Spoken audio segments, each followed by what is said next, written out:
Harriet Richardson stands at the altar rail of a parish church in Clapham, South London, on a bright morning in June of 1875, and she is smiling in the particular way of a woman who has been told, quietly and for most of her adult life, that a wedding day like this one might never come for her. She is 34 years old. Her dress is pale silk, cut in the fitted, high-necked line the decade favoured, and pinned into her hair is a wreath of orange blossom. The flower every bride in England had worn since a young queen chose it for her own wedding 3 decades earlier, and every dressmaker in the country had been copying the choice ever since. Her gloves are new and slightly too stiff at the knuckle. The light comes through a tall window and lands across the stone floor in long pale bars, and somewhere behind her, in the pews, sits a small, watchful gathering of relatives who have come despite their reservations. Because a wedding, once it is arranged, tends to happen whether or not the family entirely approves of the groom. The groom is a good decade younger than she is, an auctioneer's clerk from Streatham with pleasant manners and very little money of his own, and he is looking at her the way men in this era were trained to look at brides on their wedding day, which is to say with an expression that could plausibly be read as devotion by anyone who wanted to read it that way. Harriet wants to read it that way. She has spent years being described by people who loved her as slow, as simple, as not quite equal to the demands of ordinary social life, and here, finally, is a young man who does not appear to hold any of that against her. He has courted her attentively. He has made himself agreeable to her mother, or agreeable enough, and in a few minutes, when the vicar pronounces them married, she will become, in the eyes of the law of England, someone else entirely, though nobody in that church this morning is going to explain to her exactly what that means. Beneath the orange blossom and the pale silk, beneath the smiling groom and the watchful relatives and the long bars of June light on the stone floor, the story of this particular marriage is far more complicated, far more calculating, and far more dangerous than any wedding portrait of the era would ever let you see. This is the story of what actually happened to Harriet Richardson, who became Harriet Staunton on that June morning in 1875, and who would be dead within 2 years, weighing under 60 pounds, in a rented room a few miles from where she was born. It is also the story of a legal system that made a marriage like this one almost irresistible to a certain kind of man, and nearly impossible for a woman in Harriet's position to survive. This is 1877, and England has convinced itself that the home is the safest place a woman can be. The whole culture repeats the idea back to itself in sermons, in advice manuals, in the popular prints sold on street corners of a wife standing serenely at her hearth, while her husband faces the dangerous world outside on her behalf. The Victorian household is marketed relentlessly as a sanctuary. What almost nobody says out loud, because it does not need saying among people who already understand it, is that the law which built that sanctuary also built its locks on the outside of the door and handed every key to the man of the house. The mechanism at the centre of all of it is a doctrine called coverture, and it is not some obscure technicality buried in a law library. It is the operating system of Victorian marriage, and this video is going to open it up and look directly at the machinery inside. The machinery that let a family with the right combination of patience, cruelty, and legal knowledge turn a wedding into the opening move of a slow financial and physical siege. Not a polite discussion of quaint old customs, a real one, about what happened to a specific woman, using a legal loophole a great many respectable Victorian households understood perfectly well and simply never discussed at dinner. Before we go further, if this kind of unflinching history is something you value, if you would rather have the real version of the past than the polished one, take a moment to subscribe. It helps us keep telling these stories properly, with the research they deserve. And if you would like to, leave a comment telling me which century you think you would have survived the least. I read every one of them. We are going to spend the next several hours inside this single case and the world that produced it. The law that erased a married woman's financial existence the moment she said her vows. The courtship performance designed to make a predator look like a protector. The specific, deliberate cruelty of an unheated room, a locked door, a withheld pair of shoes. The family members who agreed, calmly and over a period of months, to participate in slowly killing a woman for the money that would come to them when she was gone. And the medical and legal reckoning that followed her death, a reckoning that exposed just how thin the protections around a Victorian wife's body actually were. Let us begin where this story actually begins, not with the wedding, but with the woman standing at the altar rail, and the family who had spent years trying to keep her safe from exactly what was about to happen to her.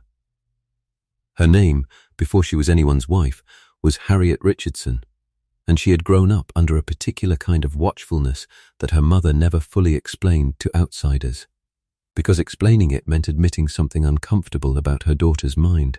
Harriet was, in the language of the period, weak in intellect, not incapable of ordinary life.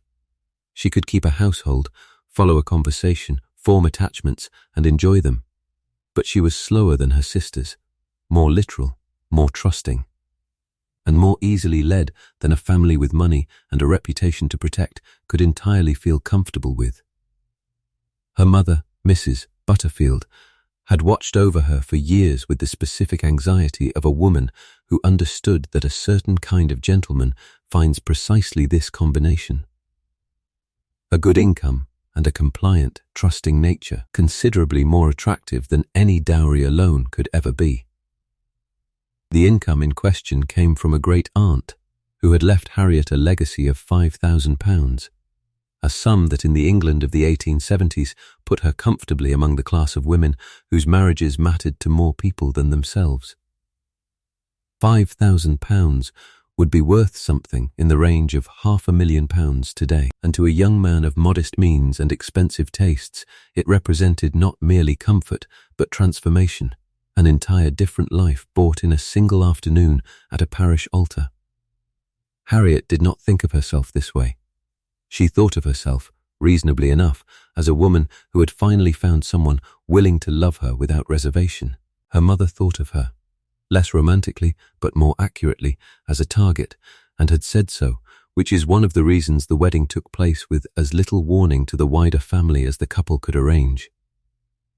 For the purposes of this story, hold Harriet in your mind alongside another woman, one who did not exist exactly as I am about to describe her, but whose situation existed in dozens of documented variations across the parish records, the Chancery Court files, and the newspaper columns of Victorian England.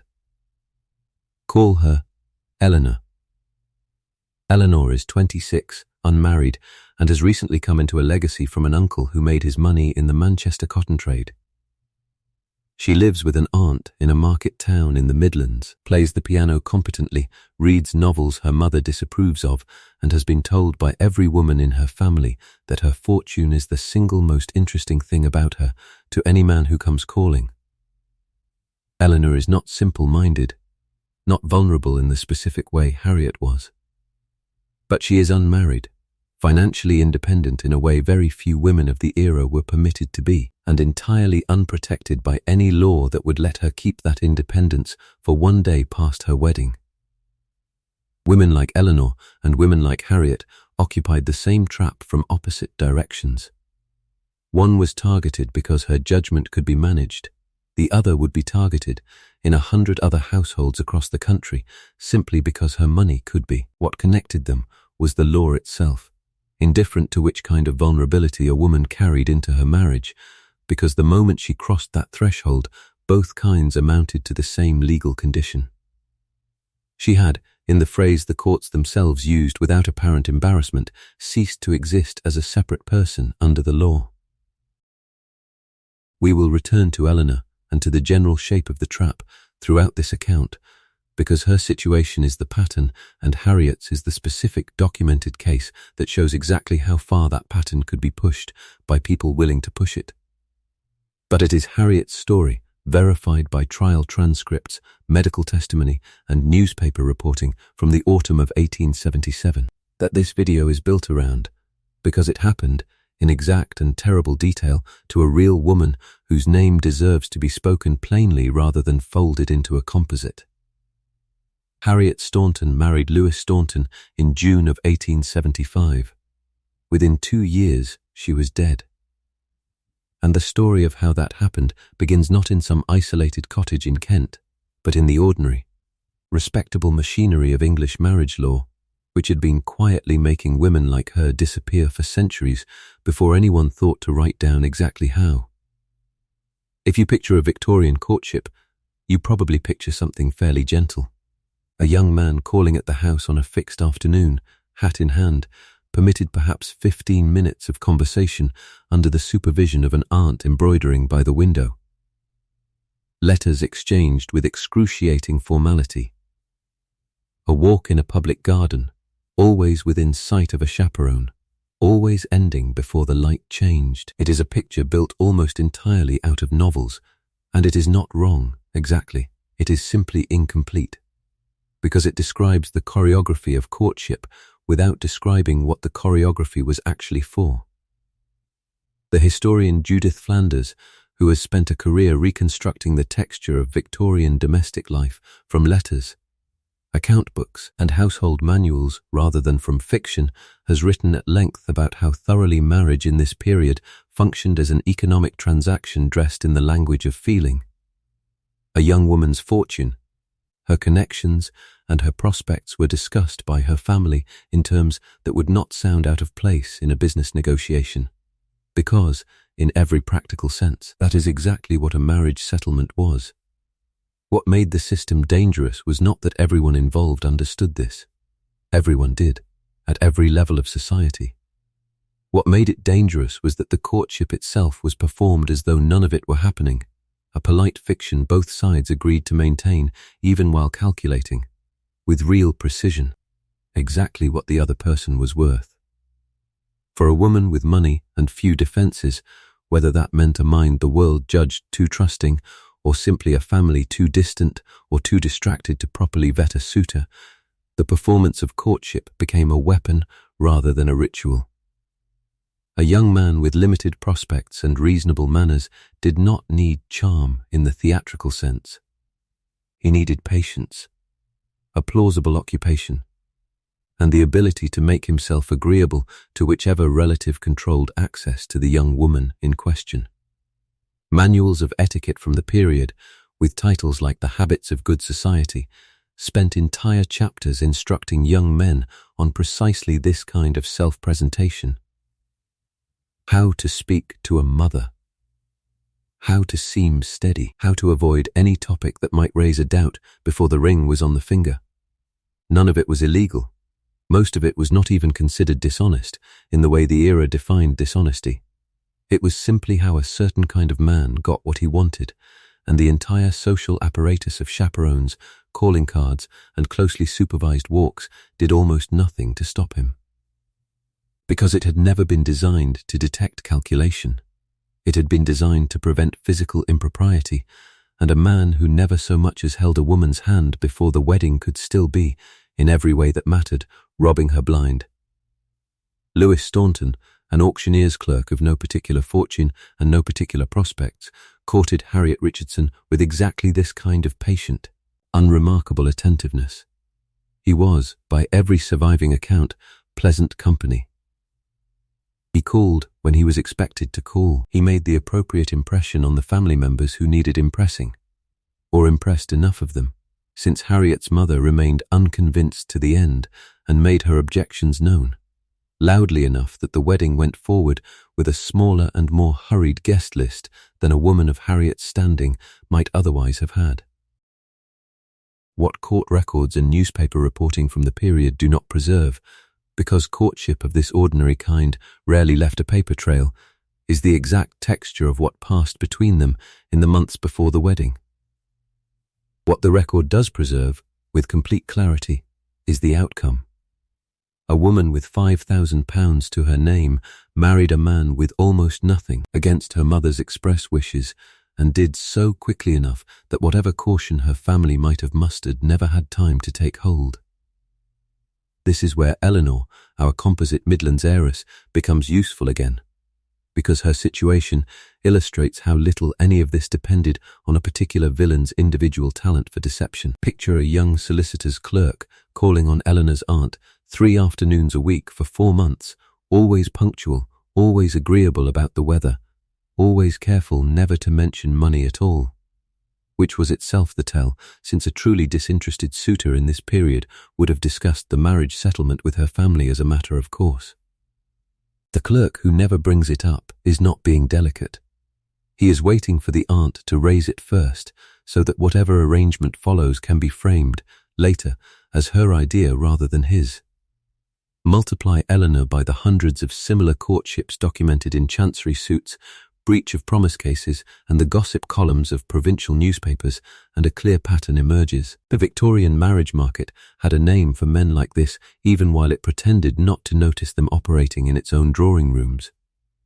They were called fortune hunters, openly in satirical magazines and cautionary novels, and the fact that everyone could identify the type in fiction, while so few families managed to identify it in their own parlour, is one of the era's quieter tragedies. The broader context here matters, because this was not a marginal problem affecting a handful of unlucky families. Breach of promise litigation, in which a jilted woman sued a former suitor for damages, was common enough by the 1870s that newspapers covered it as a recognizable genre of courtroom drama, and legal commentators of the period wrote with some frustration about how difficult it was to draft a marriage settlement that actually protected a woman's property once she was married, rather than merely before.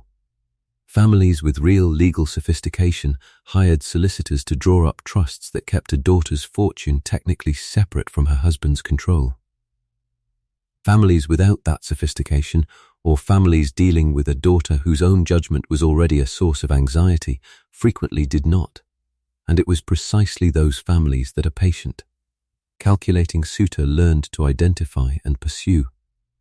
There is something clarifying about knowing this, about understanding that Harriet Staunton was not unusually foolish and her mother was not unusually careless. They were an ordinary family navigating an ordinary courtship ritual that had been quietly weaponized by men who understood the rules of the game far better than the rules were ever designed to be understood. The wedding at Clapham, with its silk dress and its orange blossom and its watchful, uneasy relatives, was not a romantic beginning that later went wrong. It was, from the courtship onward, already the opening act of something else entirely, and the law of England, as we are about to see in exact and uncomfortable detail, had built the rest of the mechanism and left it sitting there, fully assembled, waiting for anyone patient enough to use it. Now, the law itself, because it was where the actual danger lived. If you imagine Victorian marriage law as a set of formalities, a ceremony, a register to sign, a ring exchanged, and then a household that functioned more or less like any household today, you are picturing something that did not exist in England in 1875. What existed instead was a doctrine with a name most people have half heard and almost nobody has actually read. And reading it plainly is the only way to understand what happened to Harriet Staunton. The doctrine was called coverture, and its clearest statement comes from the jurist William Blackstone, whose commentaries on the laws of England had been the standard reference for English legal thinking since the 1760s, and remained so, essentially unrevised on this point, all the way through the period this story takes place in. Blackstone wrote it plainly enough that it needs no translation. By marriage, he said, the husband and wife are one person in law, meaning that the very being or legal existence of the woman is suspended during the marriage, or at least incorporated and consolidated into that of her husband. Read that again slowly, because it is not a metaphor and it is not an exaggeration for effect. Under English common law, a married woman was not a diminished legal person. She was not a legal person at all, in any independent sense. She could not sign a binding contract in her own name. She could not sue or be sued without her husband joining the action. She could not, in most circumstances, make a valid will disposing of property, because the property in question was generally no longer legally hers to dispose of. Her legal identity, the phrase the courts themselves used, had been absorbed into his.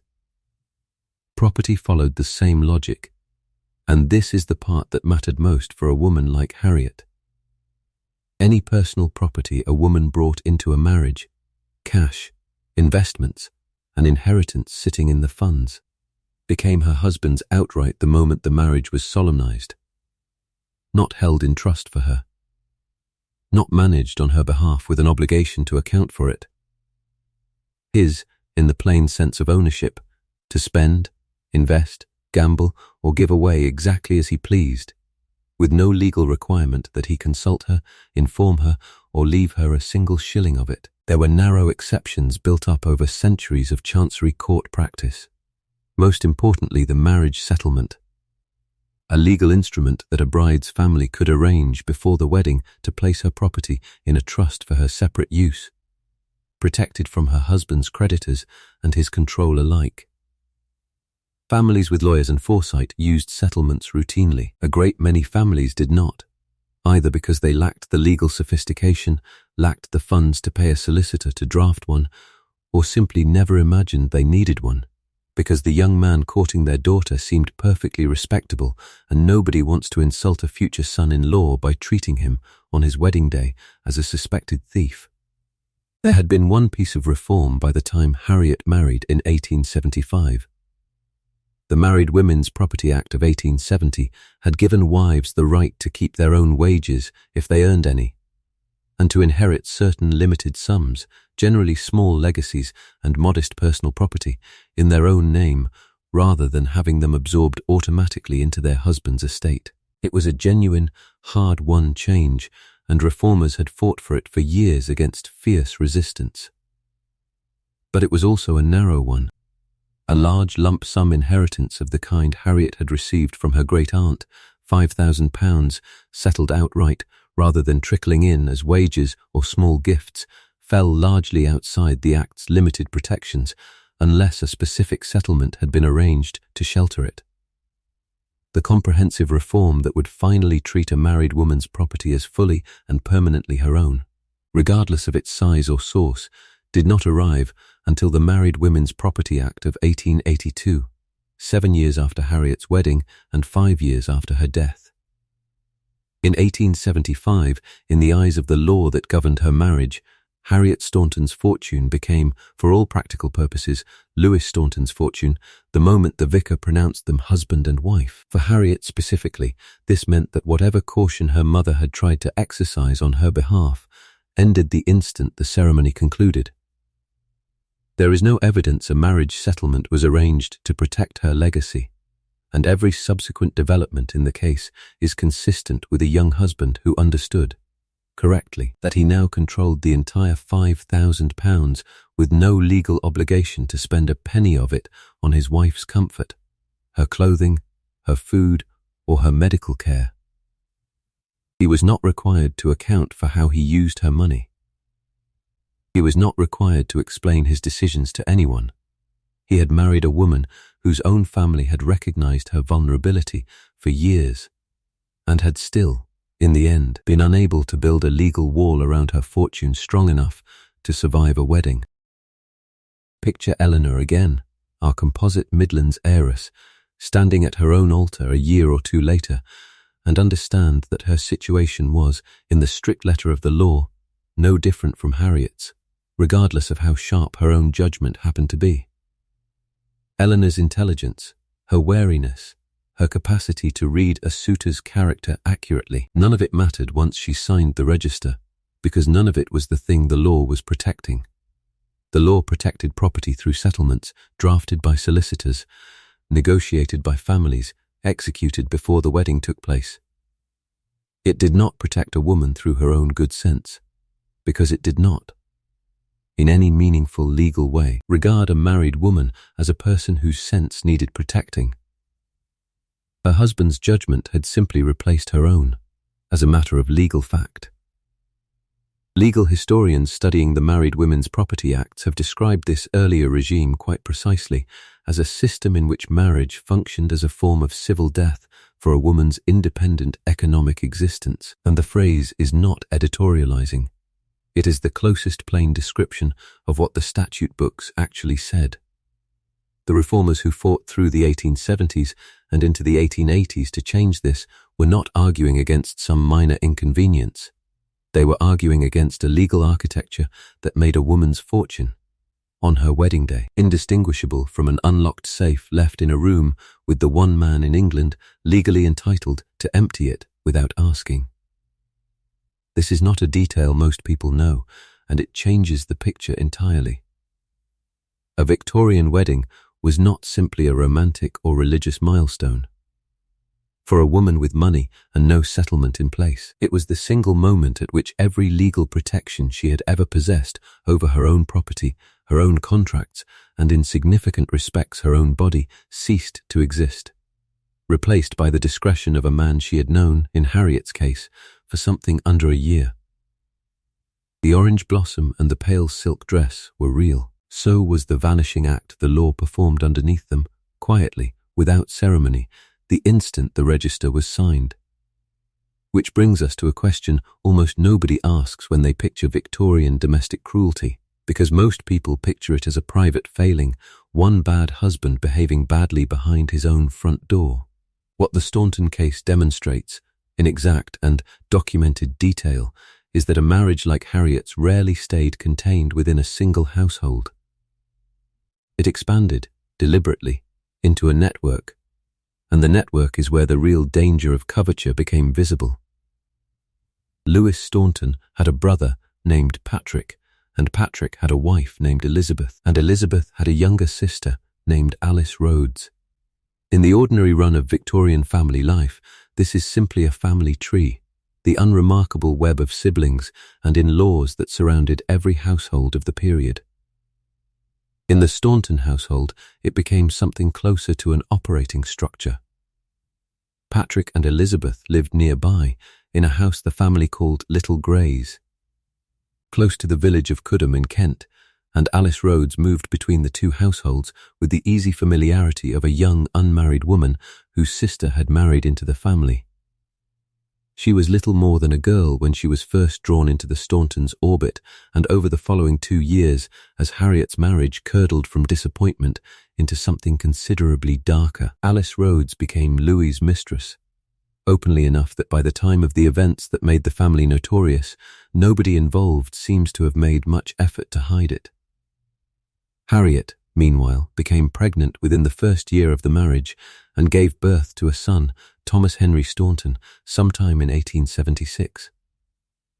A child, in an ordinary marriage, tends to draw a couple closer together, or at minimum to occupy a young mother's days so completely that she has little attention left to spare for noticing her husband's absences. In the Staunton household, the birth of Thomas appears to have had almost the opposite effect. Louis's attention, already limited, drifted further toward Alice Rhodes and toward his brother's household at Little Grays, while Harriet, increasingly isolated, increasingly dependent on a husband who had less and less reason to remain attentive to her now that her fortune was already legally his, found herself gradually absorbed into her in law's orbit rather than her own family's. This is the part of the story that a purely legal account of coverture cannot fully explain on its own, because the law only tells you what became possible. It does not tell you why an entire family chose to make use of it. What the Staunton case shows, and what makes it different from a simple story of one cruel husband, is that Patrick and Elizabeth Staunton and Alice Rhodes did not merely tolerate what was happening to Harriet. Over the following months, all three became active participants in it, in ways the courts would eventually treat as equally culpable to Louis's own conduct. Elizabeth Staunton would end up standing trial alongside her husband and her brother-in-law. So would her own younger sister. A family that might, in a different arrangement of personalities, have served as exactly the kind of outside check that could have protected Harriet. The concerned relatives a vulnerable bride's own mother had hoped might exist somewhere in her new husband's life, instead became the mechanism of her isolation. Historians who study Victorian domestic violence have noted, with some consistency, that cases involving this kind of extended family complicity tend to follow a similar psychological logic. Once one member of a household begins treating a dependent person as less than fully human, deserving of less food, less warmth, less basic consideration than everyone else under the same roof, other household members frequently find it easier to go along with the diminished treatment than to challenge it, particularly when there is a shared financial interest in the outcome. Nobody in the Staunton household needed to hold a family meeting and formally agree to mistreat Harriet. It is far more likely, based on the pattern these cases typically follow, that the cruelty simply accumulated in small increments that each individual member found easy enough to justify to themselves in isolation. A slightly smaller portion here, a room left unheated there, each decision small enough on its own that nobody involved had to confront, all at once, exactly what they were collectively doing to a woman who trusted every one of them. For Eleanor, our composite heiress, this is the point in the story where her situation would depend entirely on the character of the family her husband brought with him, a factor no marriage settlement and no amount of family caution could fully account for in advance. A woman could investigate her suitor's finances, his reputation, even his temperament, as best she could observe it during a courtship conducted almost entirely under supervision. She had almost no way to investigate what his brother, his sister-in-law, or his sister-in-law's unmarried sister might become willing to do once the wedding had already taken place and her legal identity had already been absorbed into her husband's. The family a Victorian bride married into was, in the most literal sense, a gamble she made once, irrevocably, on her wedding day, with consequences that would not become visible until it was already far too late to withdraw the wager. There is a particular cruelty in how ordinary this all would have looked from the outside for most of its duration. Neighbours in Clapham, tradesmen making deliveries, anyone who might have glimpsed the Stauntons at church or in the village would have seen a family that looked, on the surface, entirely unremarkable. Two married brothers living near each other, a wife's unmarried sister staying with the family, as unmarried sisters frequently did, a young mother with an infant son. Nothing in the visible architecture of this household announced what was actually happening inside it, and that invisibility was not an accident. It was, in a sense, the family itself may not have fully articulated even to one another the entire point of how coverture worked. A husband's authority over his wife's body, her movements and her finances was not merely legal. It was private, unsupervised, and almost entirely unaccountable to anyone outside the household, which meant that whatever happened to Harriet Staunton over the following months could unfold in full view of a village that noticed nothing wrong. Because there was, from any outside vantage point, nothing visible to notice. If you picture the isolation of a woman trapped in a marriage like this one, you probably picture something dramatic and sudden, a door bolted from the outside on the wedding night, a captivity that begins the moment the honeymoon ends. The actual mechanism was slower than that, and considerably harder for anyone on the outside to object to, because it did not look like captivity at all. It looked like an ordinary decision about where a young family should live. Sometime after their marriage, Louis moved Harriet away from Clapham and the world she had grown up in, out into the countryside near Coodham in Kent, close to his brother Patrick's household at Little Grays. On a map, the distance was not enormous, a matter of some miles rather than a different country. In real terms, for a Victorian mother without her own carriage or independent income, in an era before reliable and affordable train links reached every rural parish, a distance of that size could function as effectively as a much greater one. A visit that might once have meant an afternoon's walk or a short omnibus ride now meant arranging transport, planning a full day, and arriving uninvited at a household that had every reason to prefer visitors did not come at all. Mrs. Butterfield's concern for her daughter did not stop because the wedding had happened. It stopped being actionable because the geography of the marriage had been quietly rearranged to make concern considerably harder to act on. The law offered her almost nothing to work with, even if she had managed the journey. A husband held the recognized legal right to determine where his wife would live, and a wife who left the marital home without what the courts considered adequate legal cause could actually be sued for what was called restitution of conjugal rights. A genuine legal proceeding in which a court could order a wife back to her husband's household as though she were property that had gone missing, rather than a person who had made a choice.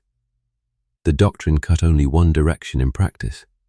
There was no equivalent mechanism by which a concerned mother could compel a married daughter to be produced for a visit, no legal standing for a parent to demand access to a grown, married woman living under her husband's roof. Once Harriet crossed the threshold of Little Gray's and the surrounding household, her mother's only real recourse was the same recourse available to any outsider looking in on a married couple's private life, which was essentially none at all. This is not a detail most people know about Victorian domestic law, and it changes how the whole geography of the Staunton case reads. The move out of Clapham was not simply a young couple settling into a household near Louis's brother, the sort of ordinary arrangement plenty of newlyweds made for reasons of convenience or economy. It removed Harriet from the specific handful of people in England who had spent years watching over her, who understood her particular vulnerabilities, and who might have noticed early enough to intervene if her situation had continued to deteriorate within view. It placed her instead inside a small, self-contained cluster of households, her husband's brother and sister-in-law close enough to visit daily, her husband's mistress moving freely between the two homes, and no independent witness with any established relationship to Harriet close enough to see what was actually happening to her day to day. Picture Eleanor again, our composite heiress, married now for a year or two, and imagine her husband proposing a similar move out of the town where her aunt and her old friends still live, to a cottage near his own family, framed reasonably enough as an economy, since rents ran cheaper outside the towns, or as a kindness, since his widowed mother could use the company. There is nothing in this proposal a Victorian solicitor could object to on legal grounds, because there was nothing illegal about it. A husband's right to fix the marital domicile was simply part of the ordinary furniture of coverture, an extension of the same principle that had already absorbed Eleanor's fortune into his name. Refusing the move, for a wife with no independent income of her own remaining and no legal standing to insist otherwise, was rarely a realistic option. Most women in Eleanor's position went where their husbands decided to take them, because the law gave them essentially no alternative, and the overwhelming majority of those moves were exactly as ordinary and unremarkable as they appeared. The broader context that historians of Victorian domestic life keep returning to is how much cruelty this particular arrangement could conceal without ever technically breaking the law. A husband did not need to imprison his wife to isolate her completely. He needed only to relocate the household somewhere her existing relationships could not easily follow, surround her with his own family instead, and let ordinary geography and an unfavorable legal doctrine do the rest of the work. Ruth Goodman, whose living history experiments have done more than almost any other single body of work to reconstruct the physical texture of rural Victorian life, has written about how genuinely isolating the English countryside could be even for households with no hidden cruelty at all. How far apart neighbouring farms and cottages often sat. How dependent rural communities were on regular, visible contact simply to notice when something in a household had gone wrong. Layer a family actively working to keep Harriet unseen on top of that ordinary rural distance, and the isolation becomes close to total, achieved through nothing more dramatic than a change of address. There is a particular quiet horror in recognizing that none of this required force. Nobody had to drag Harriet Staunton out of Clapham against her will. She likely went along with the move the way any young wife of the period would have, trusting her husband's judgment about where the family should settle, having no legal or practical basis to object even if some instinct told her to. The trap did not spring shut with violence, it simply closed, one reasonable-sounding decision at a time. until the last person in England who had spent years protecting her no longer had any way to see what was happening to the woman she had spent those years trying to protect. If you picture a woman locked away in an unheated room by her own family, you have probably absorbed that image from Gothic fiction rather than history. A mad wife in an attic, a sensation novel's fever dream, something too theatrical to have actually happened to a real woman in a real English village. The uncomfortable truth of the Staunton case is that this exact image, stripped of its literary embellishment, is close to documented fact. At some point after the move to Kent, Harriet was placed in a cottage the family called Frith Cottage, roughly a mile from Little Grays, where Patrick and Elizabeth lived with Louis and Alice Rhodes, moving between the two households. The distance mattered. A mile of English country lane in winter, with no reliable transport of her own, and nowhere in particular to walk to, was more than enough to keep Harriet functionally cut off even from the small cluster of relatives who might, in theory, have looked in on her. Within Frith Cottage itself, the arrangement grew starker still. Harriet was kept, by the evidence later presented at trial, in conditions of real physical deprivation. A room without adequate heating through the cold months of an English winter, and clothing and footwear withheld or allowed to fall into disrepair rather than replaced, leaving her without the basic means to keep herself warm or to simply walk away. It is worth being precise about what a Victorian winter without heat actually meant for the human body, because it is easy for modern viewers, used to central heating and synthetic insulation, to underestimate it. English housing of this period relied entirely on open coal fires for warmth, fires that required fuel, which cost money, and which had to be laid and tended by someone willing to do it. A room with no fire lit in December or January was not merely uncomfortable. It was genuinely dangerous, particularly for a body already weakened by inadequate food, since cold and hunger compound each other, the body burning through its limited reserves faster in an effort to maintain its own temperature, weight falling away more quickly than diet alone would predict. Ruth Goodman's living history reconstructions of ordinary Victorian domestic life describe, in careful physical detail, just how much daily labour went into keeping even a modest household merely tolerable through an English winter, fires laid before dawn, coal hauled and rationed, drafts stuffed with rags at the base of every door. Frith Cottage was not merely a house where that labour happened to be neglected. The evidence suggests it was withheld from Harriet specifically, deliberately, while presumably continuing as normal in whatever part of the household her husband and his family actually occupied. Withholding adequate shoes and clothing served a purpose beyond simple neglect, and it is worth naming that purpose plainly, rather than treating it only as an incidental cruelty. A woman without proper shoes cannot easily walk any meaningful distance, certainly not the mile of rutted country lane between Frith Cottage and Little Grays, let alone the many miles further back to anything resembling help. A woman without adequate outer clothing cannot simply step outside in an English winter and expect to survive the attempt for long. Deprivation of this specific kind functioned, whether or not anyone in the household articulated it to themselves this openly, as confinement without the need for a locked door at all. Harriet did not need to be physically restrained to be trapped. She needed only to be made incapable of surviving the walk to anywhere else.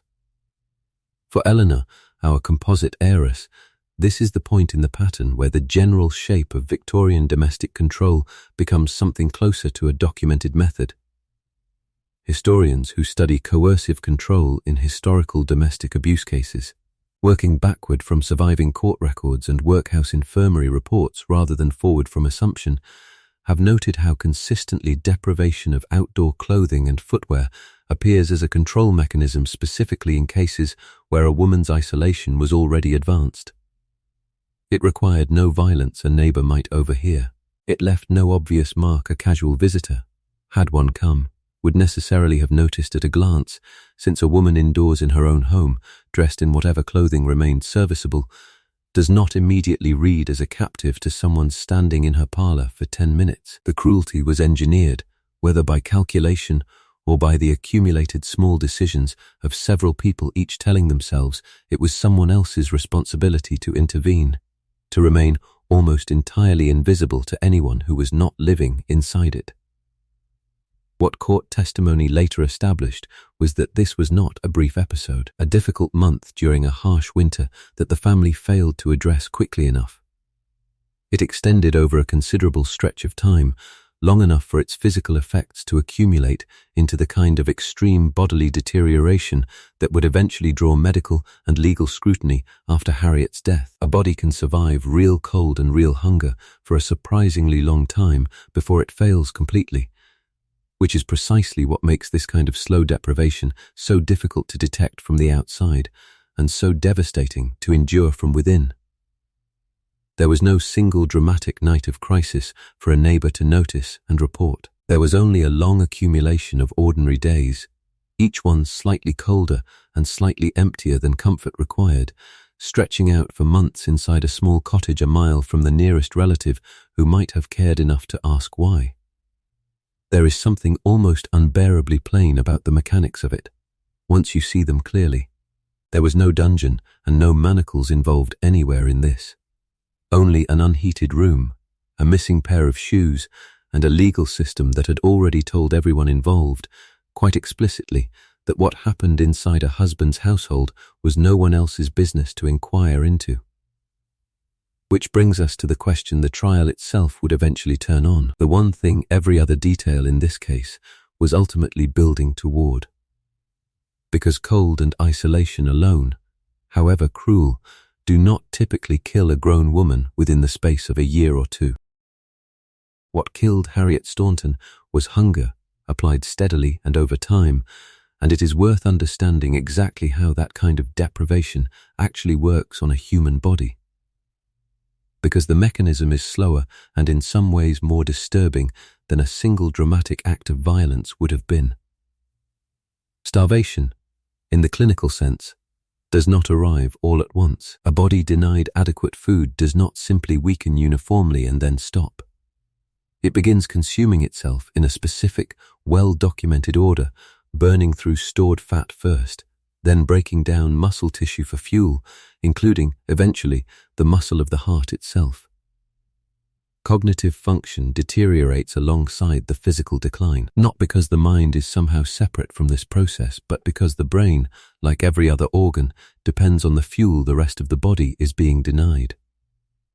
A person subjected to prolonged, severe caloric restriction becomes measurably slower to think, more apathetic, more withdrawn, less able to advocate for herself even in the rare moments when advocacy might have been possible. This is not speculation about Harriet's particular case. It is simply how starvation functions in any human body, documented extensively in medical literature both before and after the 1870s. And it matters here because it explains something that might otherwise seem confusing about how this went on for as long as it did without any dramatic moment of resistance or escape. By the time medical examiners finally had the opportunity to assess her condition after her death in the spring of 1877, Harriet Staunton weighed 5 stone 4 pounds, a figure worth sitting with rather than passing over quickly. 5 stone 4 is 34 kilograms, roughly 74 pounds, on a full-grown adult woman. A body in that condition has effectively consumed itself down to bone, skin, and the minimum of remaining tissue necessary to keep vital organs functioning at all, and it does not reach that state quickly. The medical evidence presented at trial pointed to a prolonged period of severe and sustained deprivation, consistent with months rather than days of grossly inadequate food, layered on top of the physical toll of an unheated room and inadequate clothing that was, by that point, already doing its own separate damage to a body with no reserves left to draw on. For a woman already regarded by her own family as intellectually vulnerable before any of this began, the compounding effect of starvation's cognitive toll would have been particularly devastating and particularly convenient for the people controlling her situation. A woman who grows slower, quieter, more confused, and less capable of coherent self-advocacy as her body fails is a woman who becomes progressively easier to describe to any outside party who happens to glimpse her as simply unwell or as someone whose existing mental limitations have naturally worsened with time, rather than as a victim of deliberate, ongoing harm. The historian and physician who has revisited this case in modern medical legal literature, Dr. Geoffrey Nicholson, writing in the Medico-Legal Journal in 2022, has argued that some of Harriet's specific physical symptoms may be consistent with an underlying illness compounding the effects of neglect, a genuine and still debated point of medical uncertainty that we will return to when we reach the trial itself. But even accounts sympathetic to that reading do not dispute the core physical fact established at the time. A woman entered this marriage in reasonable health and left it, within roughly 2 years, reduced to a fraction of a sustainable adult body weight in a household that controlled every meal she was or was not given. Victorian medicine, whatever its limitations, was not unfamiliar with the specific physical signature of prolonged starvation. Poor law medical officers, the doctors employed to attend workhouse infirmaries across England, filed reports throughout the period describing exactly this progression in paupers admitted too late for treatment to help them. The same wasting of muscle and fat, the same lethargy, the same eventual organ failure that Harriet's post-mortem would later document in a woman of independent means rather than a pauper. The social historian Judith Flanders has noted that Victorian doctors, whatever their era's gaps in nutritional science, could recognize starvation on sight by the 1870s, because so many of them had already seen it repeatedly among the poorest patients passing through parish infirmaries. This matters for Harriet's case specifically, because it means the doctors who eventually examined her body were not working from an unfamiliar or ambiguous presentation. They were looking at a condition English medicine already had a name for, seen most often in the workhouse wards reserved for the destitute, now presenting itself instead in the body of a woman who had brought £5,000 into her marriage.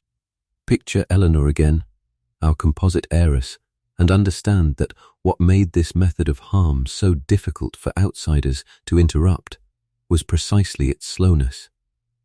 A single violent act draws immediate attention. A bruise, a scream, a broken bone a doctor is required by professional habit to ask uncomfortable questions about. Sustained, gradual undernourishment produces none of those immediate alarms. It produces, instead, a woman who simply looks progressively more unwell over an extended period, and in an era with limited public health infrastructure, no social services in any recognizable modern sense, and a legal system that treated a husband's household as fundamentally private. There was no mechanism by which anyone outside that household was likely to intervene before the deterioration became irreversible. The very gradualness that made the cruelty bearable in some psychological sense for the people carrying it out, each day only slightly worse than the last, each portion only slightly smaller, was the same gradualness that made it almost invisible to anyone positioned to stop it. The broader context here matters for understanding just how extreme the Staunton case actually was, even by the standards of an era that already offered women very little legal protection inside marriage. Ordinary Victorian domestic hardship, the kind faced by working households across the country dealing with genuine poverty and unreliable harvests, could certainly produce malnutrition, but it produced malnutrition as a shared condition, husband and wife and children all going hungry together when money was short. What made this case different, and what would eventually horrify a broad segment of the reading public once the details reached the newspapers, was the calculated, one-sided nature of the deprivation inflicted by a household with the resources to feed Harriet adequately and the deliberate choice not to, while presumably continuing to feed themselves without comparable restriction. That distinction between shared hardship and targeted starvation is precisely what would eventually make this a matter for the criminal courts rather than simply another grim statistic buried in the parish records of rural Kent. There is a particular, quiet horror in recognizing that a woman can be killed this slowly, This deliberately, and this legally, invisibly, simply by controlling the contents of her plate, in a household where no law required anyone to check. Now the family itself, because the question that troubled the reading public most, once this case reached the newspapers in the autumn of 1877, was not simply how one man could treat his wife this way. It was how three other people, none of whom had married Harriet, none of whom stood to inherit her fortune directly, could watch this happen over an extended period and choose, again and again, to participate rather than intervene. Patrick Staunton and his wife Elizabeth ran the household at Little Grays, and over the course of Harriet's confinement, both of them moved in and out of direct contact with her, aware of her condition in ways that would later prove impossible for either to credibly deny in court. Alice Rhodes, Elizabeth's younger sister, and by this point openly involved with Louis, spent time in both households, present enough in Harriet's day-to-day existence that the prosecution would eventually argue she bore direct responsibility for withholding food and care during specific, identifiable periods. None of the three was a stranger drawn into a crime by circumstance. All three were family, bound to Louis and to each other by exactly the kind of close domestic ties that, in a healthier household, might have produced concerned intervention rather than coordinated neglect. Psychologists and historians who study family complicity in cases of prolonged domestic abuse have described a pattern that recurs with striking consistency across very different eras and cultures, and it is worth naming plainly here rather than treating the Stauntons' behavior as some uniquely monstrous aberration. Once one household member establishes a norm of treating a dependent person as less deserving of basic consideration than everyone else under the same roof, other members frequently find it psychologically easier to accept that diminished standard than to be the one person who challenges it, particularly when doing so would mean confronting a sibling, a spouse, or an in-law directly, and particularly when there is a shared financial incentive in the outcome remaining unchallenged. Nobody in the Staunton household needed to be a natural sadist to participate in what happened to Harriet. They needed only to have watched the pattern establish itself gradually enough and to have enough of their own interest in its continuation that objecting came to feel like the more difficult and disruptive choice. That shared interest was not abstract. Louis controlled Harriet's fortune outright under coverture, but a fortune spent on his own household, on his brother's household, on the general comfort of the extended family circle he actually lived among, benefited all of them in real terms, whether or not any formal arrangement to that effect was ever discussed aloud. Patrick and Elizabeth's own domestic comfort and Alice Rhodes's position within a household that had, in every meaningful sense, replaced Harriet as Louis's real domestic partner, depended on the arrangement continuing rather than being disrupted by outside scrutiny. This does not mean any of them calculated the outcome in cold, deliberate terms from the beginning. It means the incentives all pointed the same direction, quietly, every single day, making the easier choice and the profitable choice the same choice over and over until an entire family had drifted into complicity with something none of them, individually, might ever have chosen to begin on their own. What makes this particular family's conduct especially chilling, rather than merely sad, is the degree of active management the case eventually revealed, rather than simple passive neglect. Presenting a coherent story to the outside world required coordination. A death certificate, when it was finally needed, required someone to supply a plausible cause. A family confronted, even occasionally, by an outside relative or a passing acquaintance asking after Harriet's health needed a consistent explanation ready. Some version of illness or nervous complaint that accounted for her absence from ordinary social life without inviting closer investigation. This kind of coordinated cover story does not happen by accident among people who are merely privately uneasy about what is going on. It requires, at minimum, an unspoken agreement among everyone involved that the truth cannot be allowed to surface, and an ongoing, collective willingness to maintain that agreement across many separate small interactions with the outside world, month after month. Picture Eleanor once more, our composite heiress, and consider how little any individual family member in a situation like this would need to say to each other directly for the conspiracy to function. A brother-in-law who simply avoids asking pointed questions, a sister-in-law who accepts a convenient explanation without pressing further, because pressing further would be uncomfortable for everyone at the dinner table.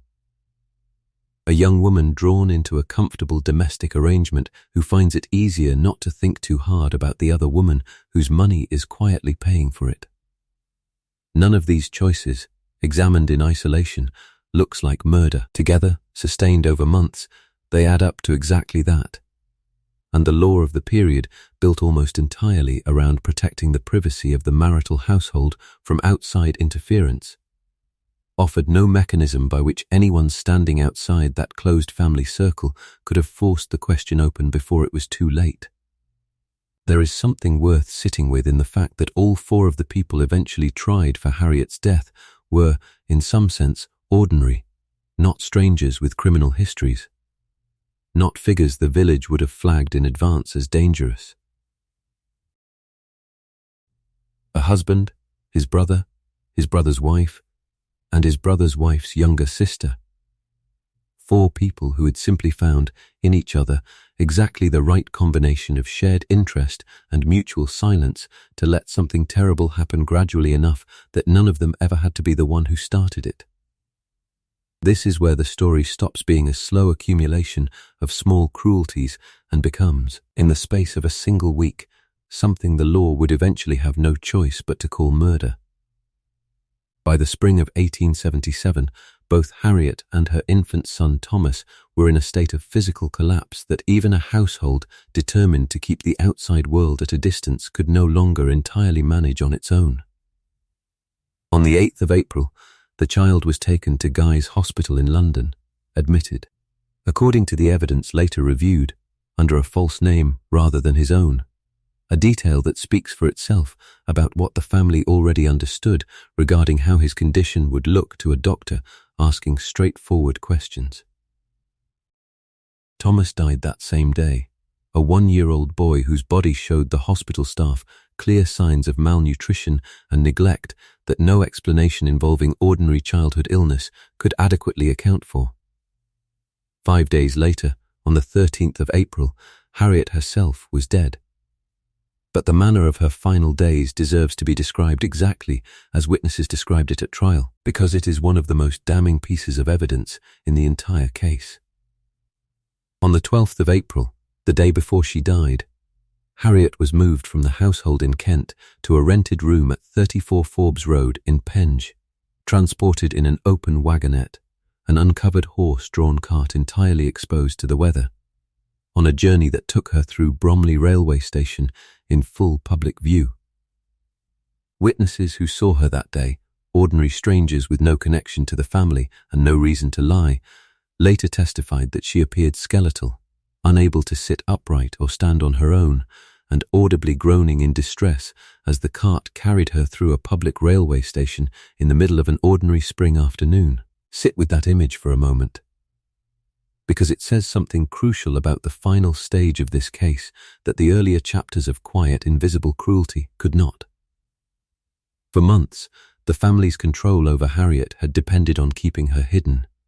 An unheated room a mile down a country lane, a household few outsiders had reason to visit. In her final days, that careful invisibility broke down entirely, not because anyone changed their behavior toward her, but because her condition had become so extreme that concealment was no longer physically possible. A woman who cannot sit upright cannot be quietly kept indoors during a public journey by cart. Whatever plan brought Harriet to Penge that day, whether it involved moving her somewhere her death might be registered without immediate connection to the household in Kent, or simply reflected panic at a situation the family could no longer manage, it required carrying her, in that condition, through a public train station where dozens of strangers could see exactly what had been done to her. She died the following day, the 13th of April, in that rented room in Penge, a location she had occupied for less than 24 hours. And it is here that the case very nearly slipped past scrutiny entirely, because the machinery designed to register an ordinary Victorian death was not built to catch a murder this well concealed. What began to unravel it was not forensic suspicion or medical intervention at the moment of death, but a single overheard remark. Harriet's brother-in-law, a relative by marriage named Louis Casabianca, happened to overhear Louis Staunton asking a practical, almost bureaucratic question: whether Pen J fell within the county of Surrey or the county of Kent, a detail that mattered only because it determined which registrar's office would need to record the death and which set of local officials would ask which questions. It is a small, almost mundane detail to have become the thread that unraveled the entire case, and that is precisely what makes it worth pausing on. Louis Staunton was not undone by a confession, a witness to violence, or a moment of remorse. He was undone by his own quiet concern for which jurisdiction's paperwork would be easiest to manage, a concern sharp enough that a relative standing nearby noticed something was wrong with the question itself, long before anyone had a clear idea what that wrongness actually meant. For Eleanor, our composite heiress, this final stage of the pattern illustrates something important about how these cases tend to end, when they end in exposure at all, rather than in silent, permanent disappearance from any record anyone thinks to examine. The isolation that made a slow campaign of deprivation possible in the first place is often the same isolation that, in its final days, produces a crisis the family cannot fully contain, a body too far gone to hide, a death too sudden and too suspicious in its surrounding details to register without at least one person, somewhere, asking an uncomfortable question. Not every case reached that threshold. Some women in Harriet's position almost certainly died in genuine permanent obscurity, their deaths recorded with whatever plausible cause a family member supplied to a registrar with no particular reason to doubt it. Their names surviving today only as a line in a parish register rather than as a documented case history. Harriet Staunton's case survived into the historical record specifically because, at the very end, the concealment cracked, publicly, in front of witnesses who had no stake in protecting the family's version of events. There is something almost unbearable in recognizing how close this case came to disappearing entirely, and how little separated Harriet's fate, historically speaking, from the countless other women whose suffering left no comparable trace. A single overheard question about county boundaries, a handful of strangers at a railway station who happened to look up at the right moment, and the fragile machinery of Victorian death registration built to record deaths rather than investigate them, very nearly closed over this one exactly as smoothly as it had presumably closed over others the historical record simply never preserved.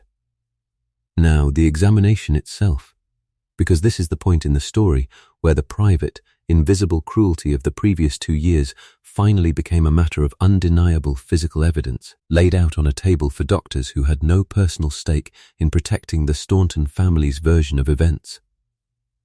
The first doctor called to the room at Forbes Road, faced with a dead woman he had never treated and a family offering an account of illness he had no independent way to verify, did what doctors in this situation routinely did in 1877.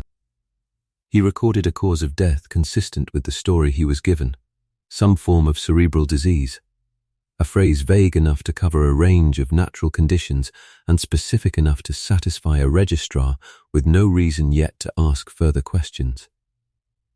Had the story ended there, with a death certificate quietly filed and a family free to grieve, or to move on exactly as they wished? This case might well have joined the countless others history simply never recovered. What changed the outcome was the growing unease of relatives on the periphery of the family, unease sharp enough, following Louis Casabianca's overheard remark about county boundaries. That word reached the authorities before the burial could be finalized and the matter closed. A proper post-mortem examination followed, and what it revealed made the earlier, vague death certificate impossible to sustain. Harriet's body weighed 5 stone 4 pounds, a condition of extreme wasting that left almost nothing but bone and the thinnest covering of remaining tissue where a healthy adult woman's frame should have been. Her hair was matted and infested with lice, a detail the examining physicians noted not for shock value, but because it spoke plainly to how long she had gone without the most basic personal care that required nothing more than clean water, a comb, and someone willing to provide either. The internal examination found organs consistent with prolonged, severe starvation rather than any single acute illness capable of explaining her condition on its own. Whatever the precise medical mechanism, and this would become a genuinely contested question at trial, the physical evidence made one thing beyond serious dispute. A woman who had entered this marriage with £5,000 to her name, a sum that placed her comfortably among England's more fortunate women, had died weighing less than a child, in a household with more than sufficient means to have fed her properly throughout. That contrast, a documented heiress found in a condition more commonly associated with the most extreme workhouse infirmaries or famine wards, is what transformed this from a private family tragedy into a public sensation the moment the details reached the newspapers. Victorian England had a well-developed, if often self-satisfied, sense of its own progress and civilization, and nothing punctured that self-image quite as effectively as a case demonstrating that a respectable-looking family in an ordinary corner of Kent could starve a woman with real money to her name and very nearly get away with recording her death as a simple matter of cerebral illness. Newspaper coverage through the summer of 1877 dwelt on precisely this contrast, the gap between what a household of this description was supposed to represent and what the post-mortem had actually found underneath it. The revised death certificate, once the medical evidence had been properly reviewed, replaced the vague language of cerebral disease with something considerably more direct, starvation and neglect, and it was this finding that led directly to the arrest of all 4 adults who had shared responsibility for Harriet's care during the final stretch of her confinement. Lewis Staunton, her husband, was the obvious central figure, but the law's willingness to also arrest Patrick, Elizabeth and Alice Rhodes reflected a growing recognition, both medical and legal, that Harriet's death was not the product of one man acting entirely alone. It was the product of a household functioning in coordination over an extended period, and the prosecution intended to treat it accordingly. For Eleanor, our composite heiress, the lesson embedded in this stage of the case is a deeply uncomfortable one, because it demonstrates just how thin the margin was between a death that vanished quietly into the parish record and a death that became a national scandal demanding legal reckoning. The difference was not the severity of the cruelty itself, since by any reasonable measure the cruelty inflicted on Harriet had already reached its full, devastating extent well before anyone outside the family raised a question. The difference was a single overheard remark, a family member uneasy enough to act on it, and a second medical examination thorough enough to contradict the first. Remove any one of those 3 elements, and this story very plausibly ends with a quiet burial and a family free to enjoy an inheritance nobody outside their own circle ever had reason to question. There is a specific, grim irony worth naming plainly here. The very frugality that had defined Harriet's treatment throughout her marriage, the withheld food, the unheated room, the unreplaced shoes, all of it driven by a household unwilling to spend her own money on her own basic survival, produced a body so extreme in its wasting that it became impossible for a competent physician to overlook once anyone actually looked closely. Had the family starved her more moderately, kept her thin but not skeletal, cold but not dying, the original vague death certificate might well have stood unchallenged. It was the sheer, uncompromising severity of the neglect, the same severity that had made her final days so visibly disturbing to strangers at Bromley railway station, that ultimately made this particular crime impossible to fully conceal, even from a legal and medical system with very little natural inclination to look hard for it in the first place. If you imagine a case this well documented, this thoroughly established by medical evidence, ending in a clean and satisfying verdict, the actual trial that followed will surprise you, because it produced one of the most contested legal and medical controversies of the entire Victorian era. And it did so almost immediately after the jury had already returned its verdict. The trial opened at the Old Bailey in September of 1877, presided over by Mr. Justice Henry Hawkins, a judge with a formidable reputation for severity that had already earned him an unflattering nickname among the barristers who appeared before him. Lewis Staunton, Patrick Staunton, Elizabeth Staunton, and Alice Rhodes stood together in the dock, charged jointly with the willful murder of Harriet Staunton by starvation and neglect. The prosecution laid out the case largely as we have laid it out here across these last several chapters. The courtship, the isolation, the unheated room, the withheld food, the shocking condition of her body at death, and the coordinated family conduct that made all four defendants, in the prosecution's argument, equally responsible for the outcome regardless of which specific person had performed which specific act of deprivation on which specific day. The defense, led by Edward Clarke, a barrister who would go on to a long and distinguished legal career, mounted a challenge that did not primarily dispute the facts of Harriet's condition at death. It disputed the cause. The defense argued that Harriet had in fact died of natural disease, most prominently tuberculous meningitis, and that her extreme physical wasting, however alarming it appeared, was consistent with the progression of a genuine underlying illness rather than deliberate starvation inflicted by the family around her. It was, in essence, an argument that the post-mortem evidence had been misread, that a household guilty of neglect and coldness, perhaps, was being wrongly convicted of murder for a death that disease itself, left untreated by an admittedly careless family, had actually caused. The jury did not accept this argument. All four defendants were found guilty of willful murder and sentenced to death by hanging, the mandatory sentence for murder under English law at the time, with no judicial discretion available to distinguish between the four regardless of how differently a modern court might have weighed their individual roles. What happened next is the part of this story that turned it from a single grim domestic tragedy into a genuine controversy within the highest levels of the Victorian medical profession. In the weeks following the verdict, a very large number of physicians, roughly 700 by most accounts, signed and published a letter of protest in the Lancet, one of the most respected medical journals in the English-speaking world, arguing that the trial had not given adequate weight to the possibility of genuine natural disease and that four people were facing execution on the strength of medical evidence the signatories considered incomplete or improperly interpreted.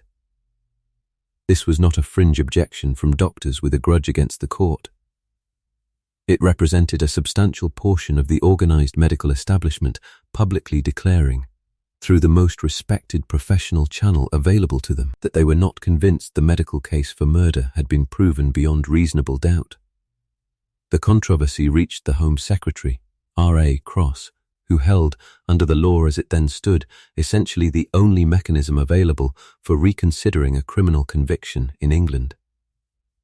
There was no Court of Criminal Appeal in 1877. That institution would not exist for another 30 years, and cases like this one, in which serious doubt emerged only after a jury's verdict had already been returned, were among the strongest arguments reformers would later use in building the case for exactly such a court. In 1877, the only recourse available to four condemned people whose case had provoked genuine medical uncertainty was the Home Secretary's personal discretion, exercised under the royal prerogative of mercy, a system that depended entirely on whether the right controversy reached the right desk at the right moment, with no guaranteed process and no formal right of appeal attached to it at all. Cross reviewed the case and, under considerable public and professional pressure, granted a reprieve, commuting all four death sentences to terms of penal servitude. The timing of that decision is worth stating plainly, because it captures just how narrow and precarious this particular escape from execution actually was. The reprieve was granted only the day before the date already fixed for the hangings.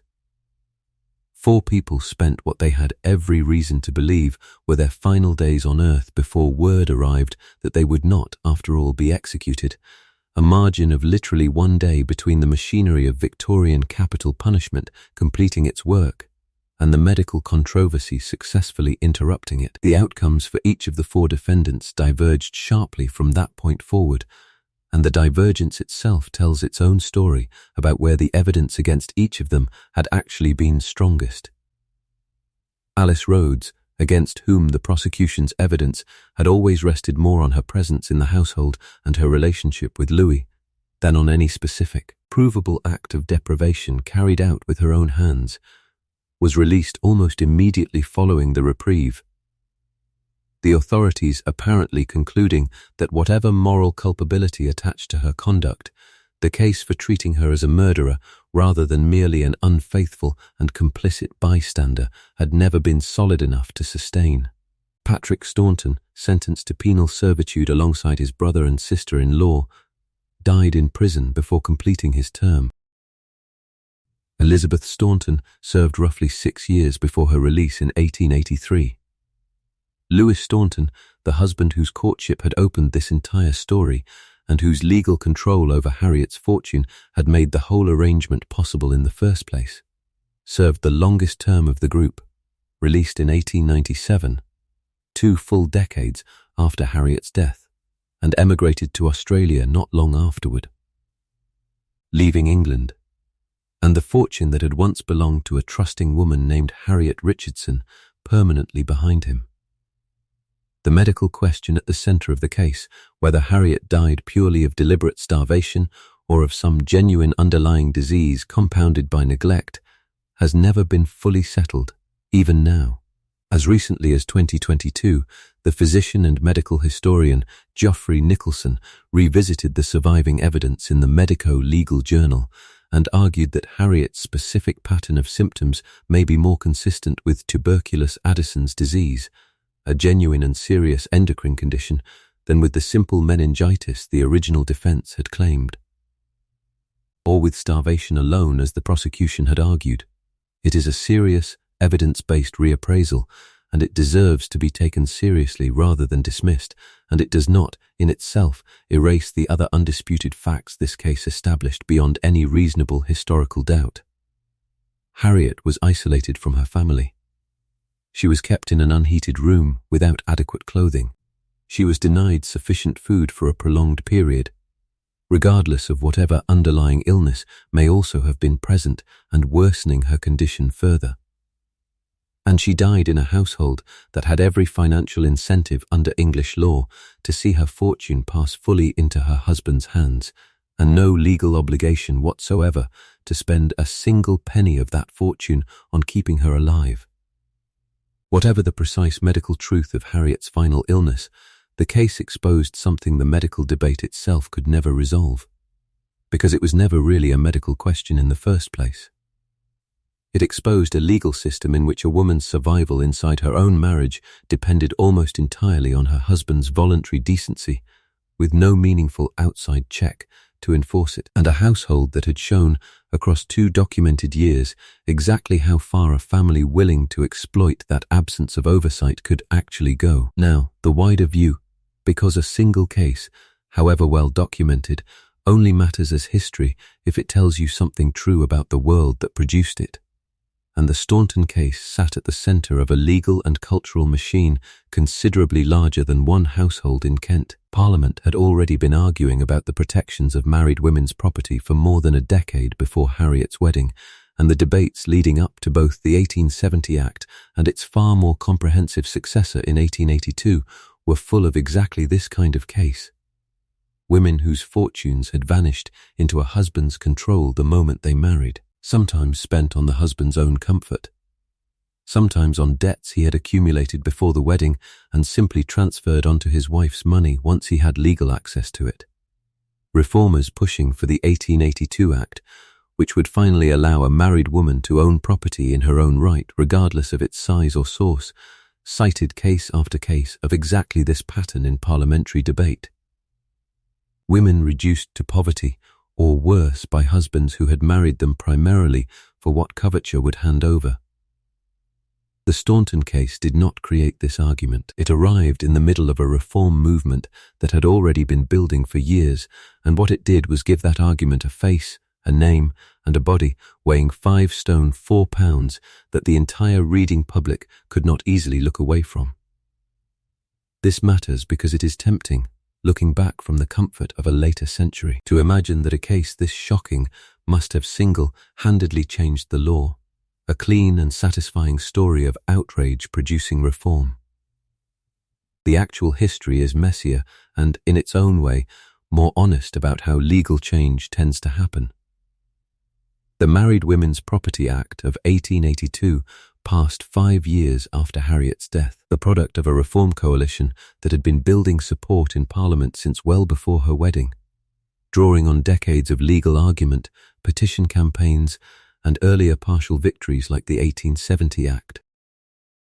Harriet Staunton's case did not cause that reform on its own. It joined a growing body of public evidence, reported in gruesome and specific detail across the national press through the autumn of 1877, that made the abstract legal arguments reformers had been making for years suddenly viscerally concrete for readers who might otherwise have found the whole question of married women's property rather dry. A woman starved to £60 by an in-law network living off her legacy is not an abstraction. It is the kind of detail that turns a parliamentary committee's dry statistics into something a newspaper reader remembers for the rest of their life. The case also fed into a separate and equally significant reform, the slow campaign for a formal Court of Criminal Appeal in England, an institution that did not actually come into existence until 1907, exactly 30 years after 4 people spent a night believing they would be hanged the next morning before a last-minute reprieve arrived from the Home Secretary's desk.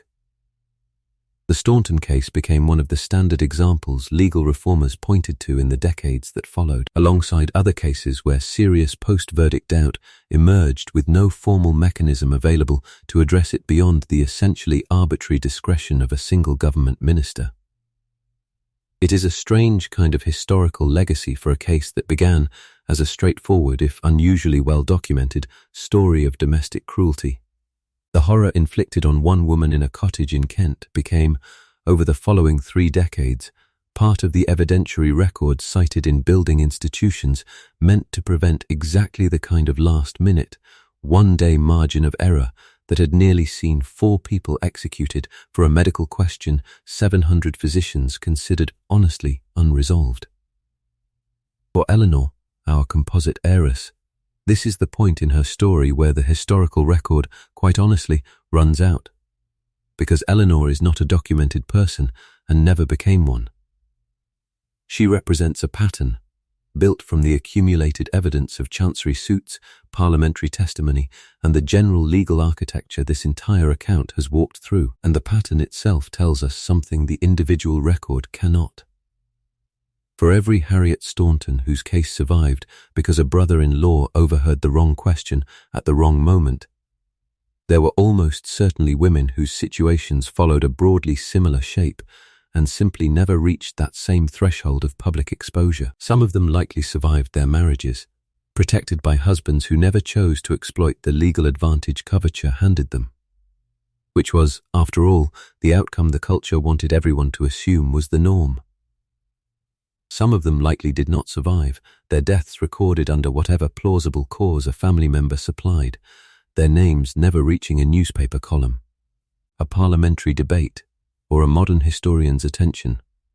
Eleanor stands in, honestly and without claiming false specificity, for both possibilities at once, because the truth is that we simply do not and cannot know how many of her did or did not exist, and that uncertainty is itself part of what this case exposes about the era. The broader context that ties all of this together is not a story about uniquely evil people in a uniquely evil family, however monstrous the Stauntons' specific conduct undeniably was. It is a story about a legal system that had been quietly built over centuries of common law development around an assumption that a husband's authority over his household required no meaningful outside check. and a culture that had learned to treat the resulting privacy as a virtue rather than a vulnerability. Coverture did not require a man to be a monster to function as designed. It simply required him to be indifferent, or ambitious, or desperate enough for money that his wife's comfort and survival became, in his own private calculation, a cost he was no longer required by any law to pay. Most Victorian husbands were not the Stauntons. The unsettling truth this case leaves behind is that the law would have permitted a great many more of them to become exactly that, had their circumstances and their character aligned the same way Louis Staunton's did, and nothing in the legal architecture of an English marriage in 1875 would have stopped them before it was too late to matter.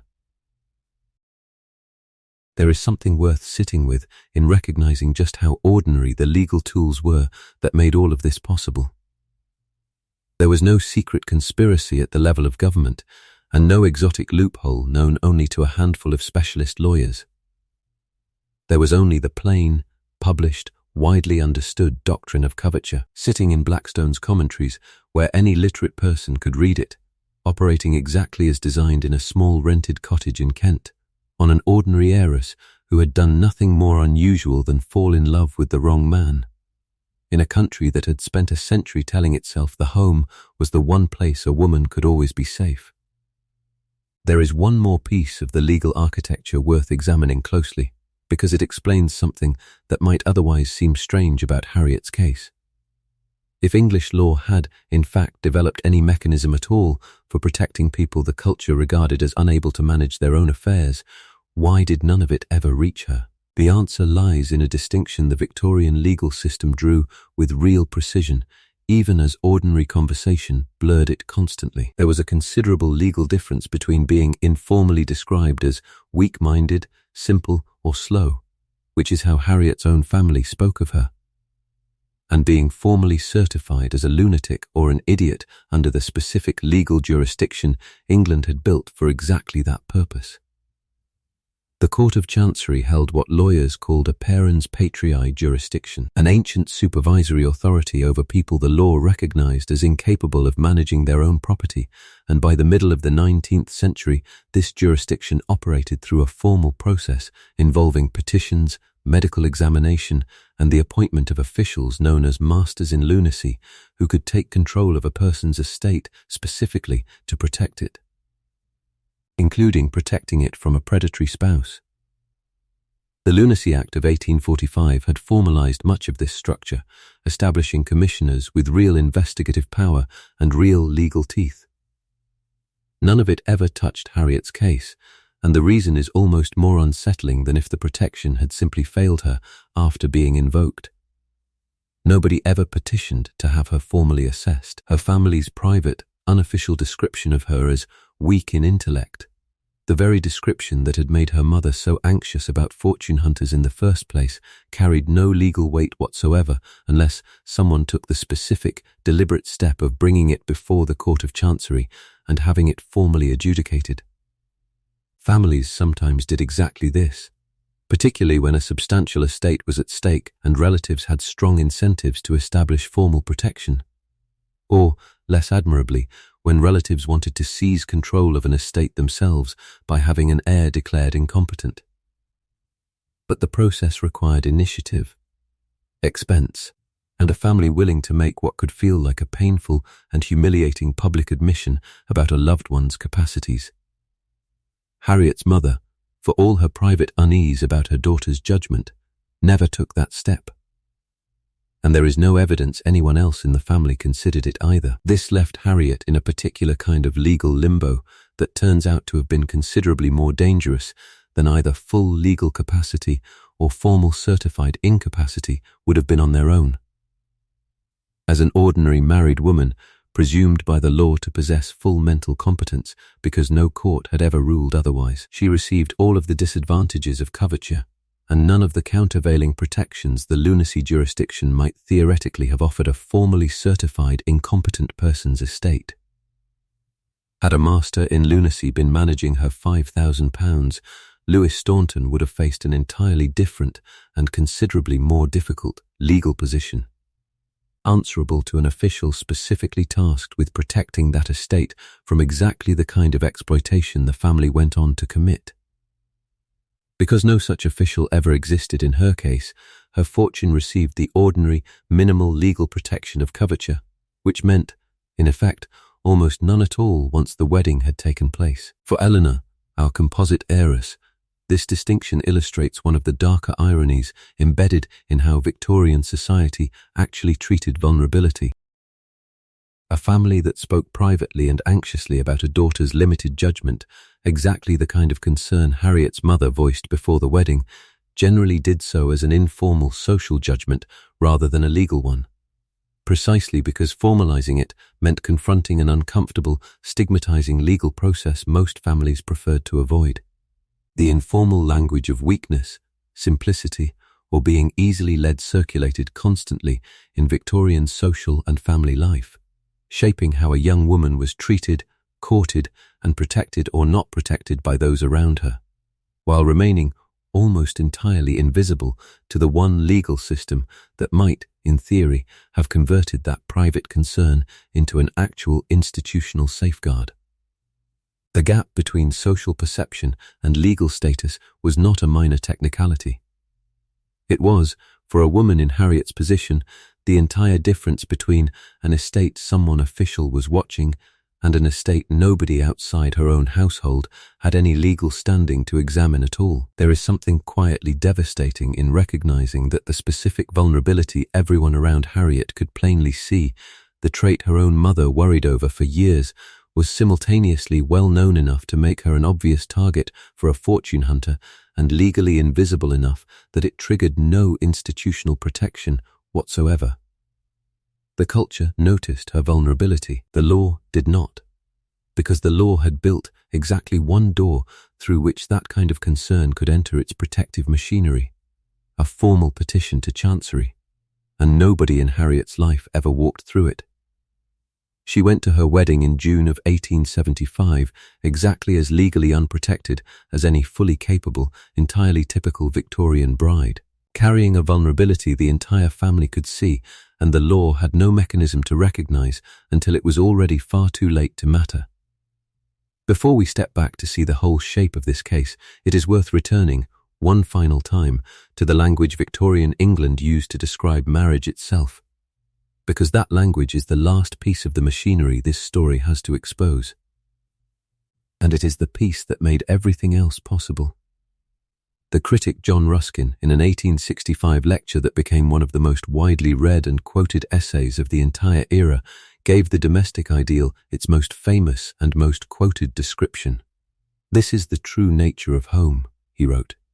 "It is the place of peace, the shelter not only from all injury, but from all terror, doubt, and division."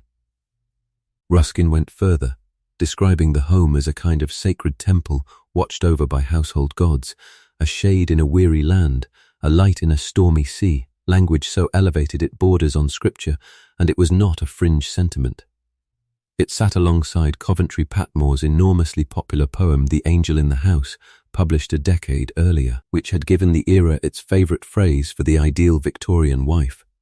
A woman whose entire purpose was to make the domestic sphere exactly the sanctuary Ruskin was describing, gentle, self-effacing, and endlessly protective of everyone inside its walls, except, implicitly, herself, read that language again now, with everything this account has walked through sitting behind it. A place of peace, a shelter from all injury, a sacred temple. Compare it to an unheated room a mile down a country lane in Coodham, a woman denied shoes so she could not walk away from it, a household that controlled every meal she was or was not given. The gap between Ruskin's language and Harriet Staunton's actual experience of marriage is not simply ironic. It is close to the exact inverse.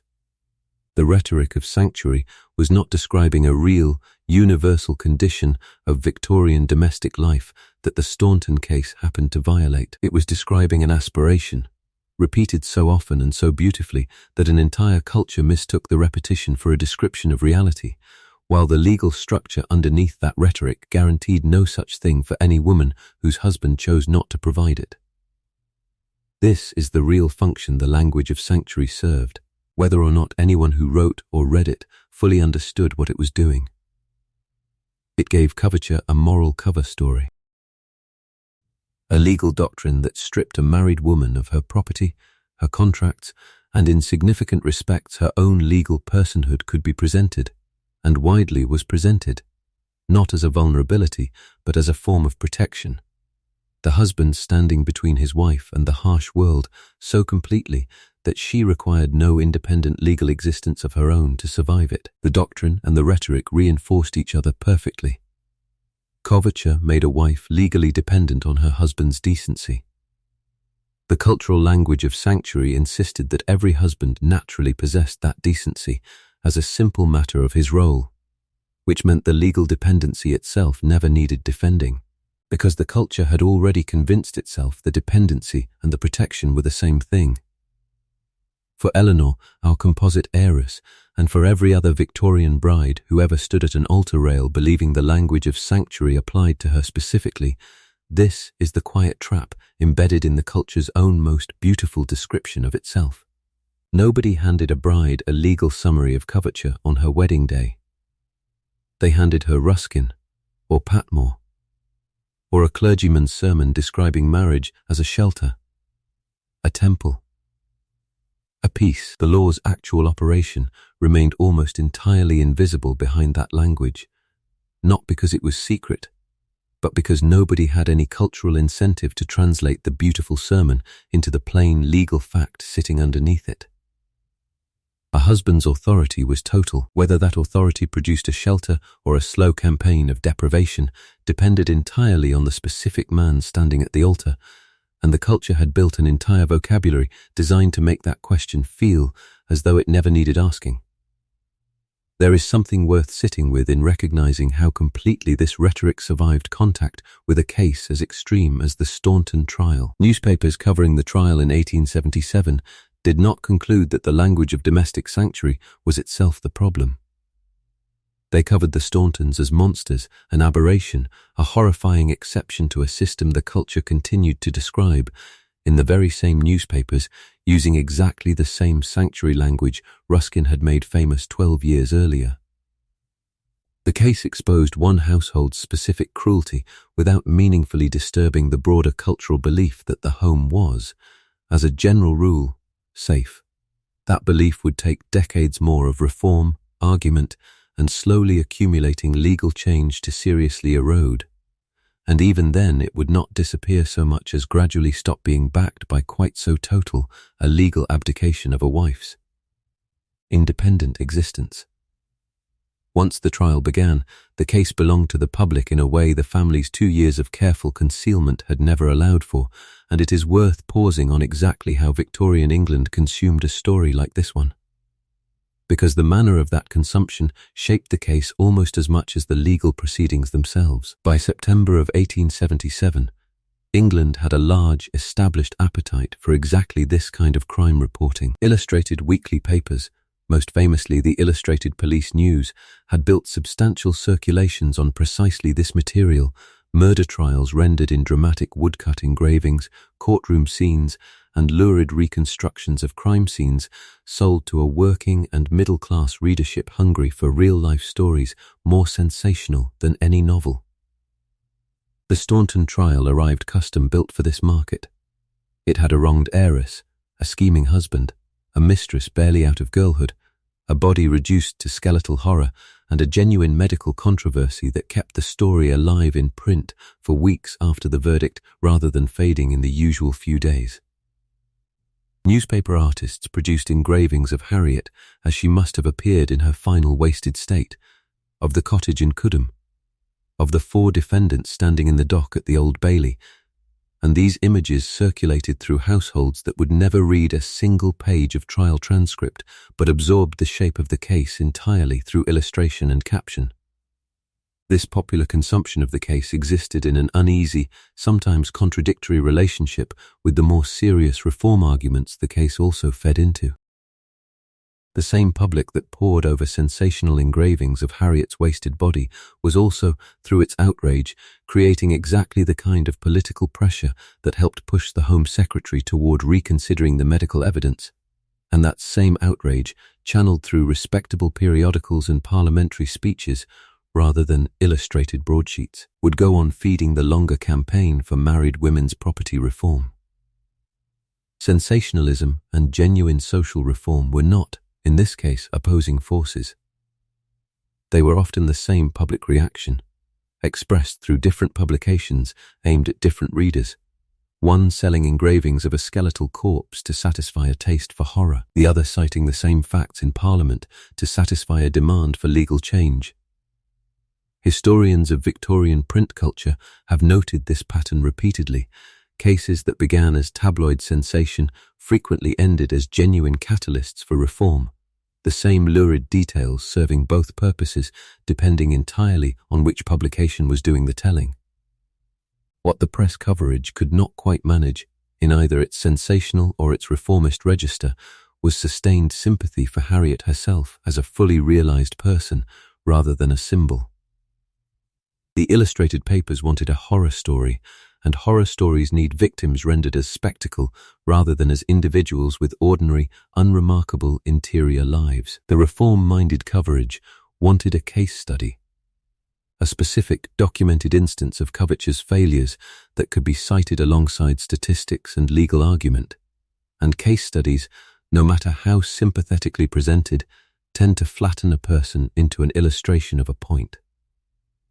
Harriet Staunton, in the public imagination of the autumn of 1877, became simultaneously a horror to be gawked at and a cause to be argued from, and both roles, whatever their different motivations, tended to obscure the plainer, quieter fact underneath them.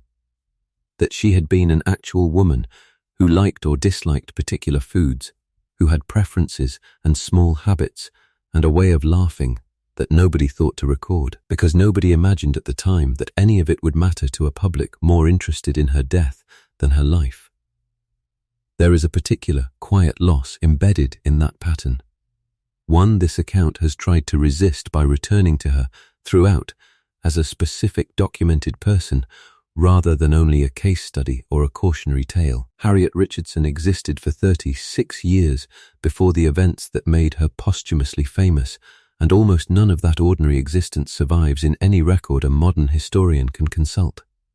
Because nobody in 1877 was collecting the texture of an unremarkable woman's daily life.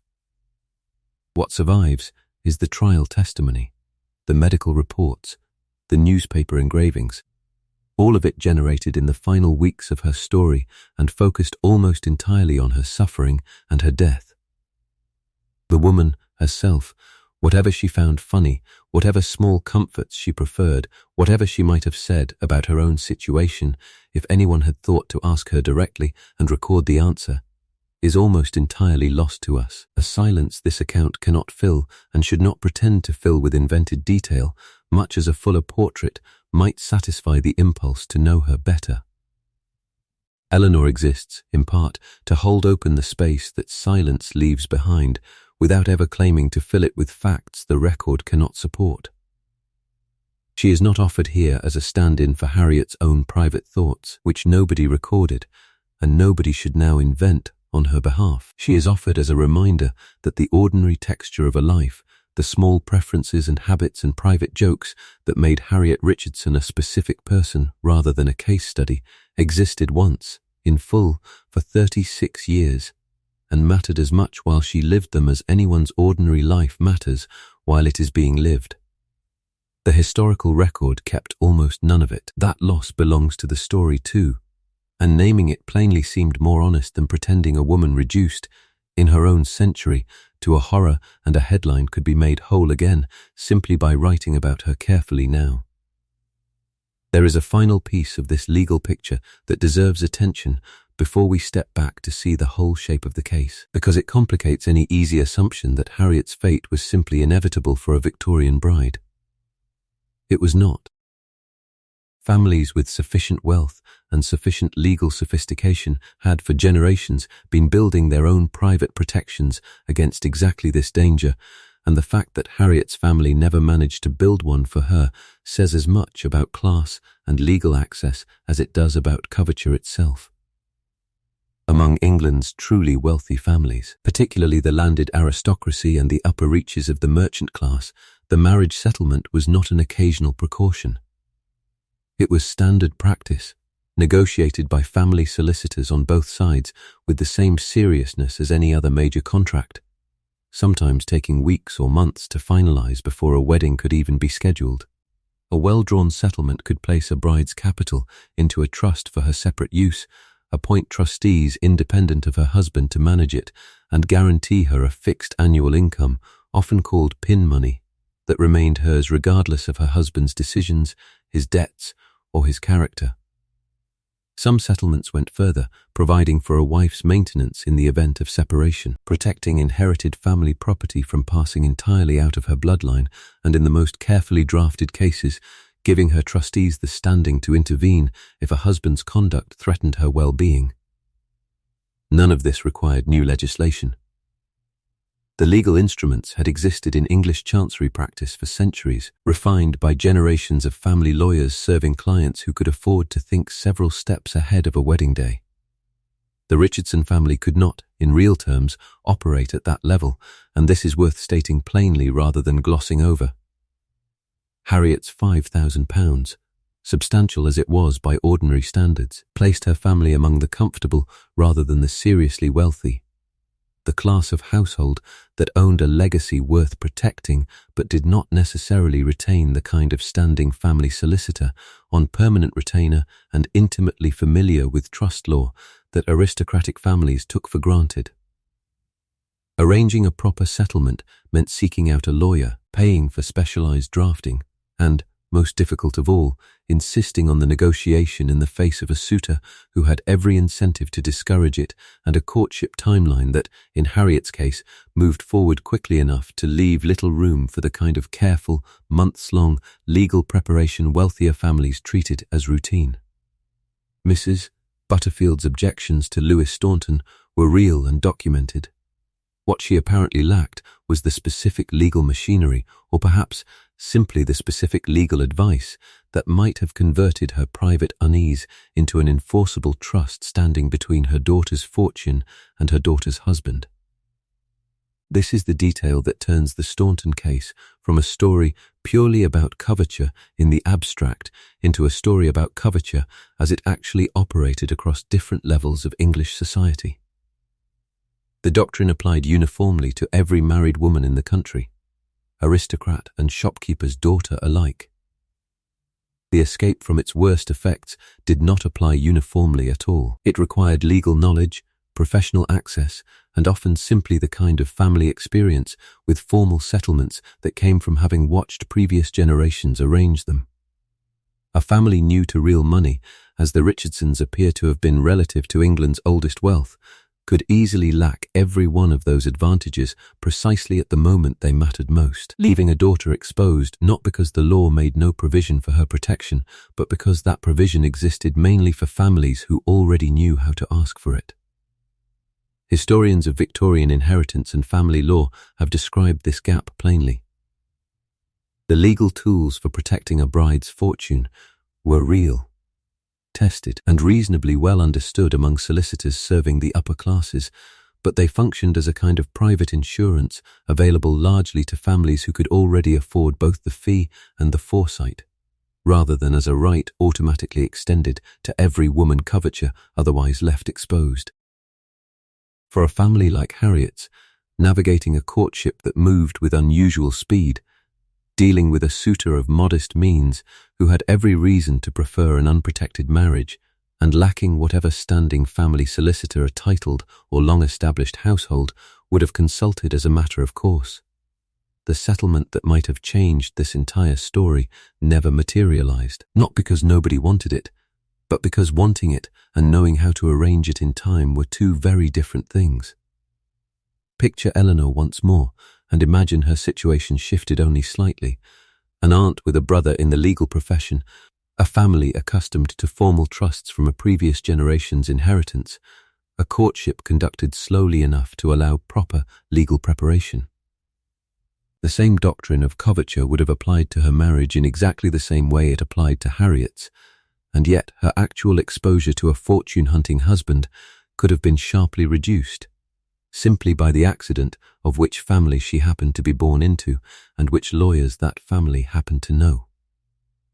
Coverture was the flaw beneath every Victorian marriage. Wealth, legal access, and family experience determined how far above that flaw a particular bride actually stood, and Harriet Staunton, for all her genuine £5,000, stood closer to the flaw than her fortune alone might suggest. Step back now from the specific chapters of this case: the courtship, the cottage, the cold room, the trial, and a handful of patterns emerge that connect all of it. Patterns that reach well beyond one family in Kent and say something true about the entire century that produced them. The first pattern is this: the performance of protection required no actual protection at all. Every layer of Victorian courtship and marriage culture, the chaperoned visits, the calling cards, the sermons about sanctuary, the poems about angels in the house, existed to reassure everyone involved, the bride, her family, the wider society watching, that a respectable marriage was inherently safe. None of that performance was backed by a legal structure that actually guaranteed the safety it implied. A woman's real protection, once she crossed the threshold into marriage, depended entirely on the character of one specific man, a fact the entire cultural apparatus surrounding courtship was designed to obscure rather than reveal. Harriet Staunton walked through every one of those reassuring rituals: the courtship, the family's cautious approval, the church wedding with its orange blossom and its pale silk, and every single one of them told her, and everyone watching her, that she was safe. Not one of them was actually capable of making that true. The second pattern is that the cruelty inflicted on Harriet required no single uniquely evil villain to sustain it, only an ordinary legal default and a family willing to let their own incentives do the deciding for them. Coverture did not force Lewis Staunton to starve his wife. It simply removed every legal obstacle that might otherwise have stood between his ambition and her fortune, and left the rest to his own character and the character of the family around him. Patrick, Elizabeth, and Alice did not need to be recruited into a conspiracy in any formal sense. They needed only to notice that objecting was harder than accepting, that questioning was more disruptive than silence, and that their own comfort was quietly bound up in not asking the questions a healthier family might have asked much earlier. This is, in its own way, a more disturbing pattern than a story about a single monstrous man would have been, because it suggests that the raw materials for this exact outcome, an indifferent legal default, plus an ordinary family's capacity for convenient silence, were sitting in plain view in a great many Victorian households, waiting only for the specific combination of circumstances that assembled itself with terrible precision around Harriet Staunton. The third pattern concerns invisibility, and it is perhaps the pattern most worth carrying forward from this account, because it explains why cruelty of this exact kind could unfold for 2 years in an ordinary English village without a single neighbour raising an alarm. Invisibility was not a side effect of what happened to Harriet. It was the actual mechanism. The isolation that removed her from her family's sight. The gradualness that let each small deprivation pass without triggering the kind of alarm a single violent act would have provoked. The legal privacy that protected a husband's household from any outside institutional check. All of it worked together to keep the harm undetectable until her body itself became undeniable evidence that no explanation involving ordinary illness could account for. The system did not fail to notice Harriet Staunton's suffering by accident. It had been built across centuries of legal development around marital privacy in a way that made this exact kind of harm structurally difficult to notice until it had already gone catastrophically far. The fourth pattern is the gap between social perception and legal status. The strange fact that Harriet's vulnerability was visible to everyone who knew her and legible to no institution whatsoever. Her family saw it, worried over it, spoke of it privately for years. The law required a specific, formal, expensive act of adjudication before that private concern could translate into any actual protective mechanism, and nobody in Harriet's life ever took that step. A vulnerability the entire family could plainly see remained, in the strict eyes of the law, exactly as unprotected as if nobody had ever noticed it at all. And this gap between what people knew and what institutions recognized turns out to be one of the most quietly dangerous features of the entire Victorian legal landscape. One that extended well beyond questions of intellectual capacity into every corner of a married woman's life. Connect these four patterns back to the ordinary morning this account opened with: a bride in pale silk standing at an altar rail in Clapham, and the shape of the whole trap becomes visible at once. The performance told her she was safe. The legal default removed every real safeguard the performance implied. The structure of privacy and gradualness ensured that whatever happened next would remain invisible until it was nearly too late to matter. And the gap between what her family privately understood about her and what the law was prepared to formally recognize meant that even their genuine concern for her had nowhere legitimate to go. None of these four patterns required a single unusual or exotic legal loophole. They were simply how an ordinary Victorian marriage worked, for every bride in England. Whether or not her particular husband and his particular family ever chose to exploit the full extent of what the law made available to them. There is something clarifying, finally, in recognizing that this was never really a story about one uniquely wicked family, no matter how far the Stauntons pushed what the law permitted. It is a story about what an entire legal and cultural system was quietly prepared to allow, dressed in language about peace and shelter and household gods, resting on a doctrine that had already told everyone, plainly enough in Blackstone's own words a full century earlier, that a married woman's legal existence simply ceased to be her own the moment she said her vows. Harriet Staunton did not fall through some rare crack in an otherwise sound structure. She fell through the structure exactly as it was built, and the fact that most Victorian marriages did not end this way says less about the safety of the system than about the ordinary decency of most of the men that system had quietly handed unchecked authority to. Return now to the church in Clapham, to the morning this account began with, because everything you know now was already true in that room, waiting quietly beneath the surface of an ordinary June wedding. Harriet Richardson is still standing at the altar rail. The dress is still pale silk. The wreath of orange blossom is still pinned into hair a maid curled before dawn, and the light is still falling through a tall window in long pale bars across the stone floor. Nothing about the physical scene changes with everything you have since learned. What changes is what you now understand is happening underneath it. In the part of the moment, no wedding portrait, no parish register, no proud relative in the pews could ever show you. You know now that the smile on her face reflects a genuine, reasonable hope. The hope of a woman who has been told for years that she was not quite equal to ordinary life and has finally found someone who seems not to hold that against her. You also know that in a few minutes, the moment the vicar pronounces her married, the law of England will quietly and permanently end her independent legal existence, transferring £5,000 and every legal protection she has ever possessed into the hands of a man she has known for less than a year. You know about Frith Cottage, a mile down a country lane in Cudham, waiting 2 years in her future. Unheated, its floor eventually the only floor she is strong enough to reach. You know about the shoes that will be allowed to wear through without replacement. The meals that will grow smaller by increments nobody outside the household will ever notice.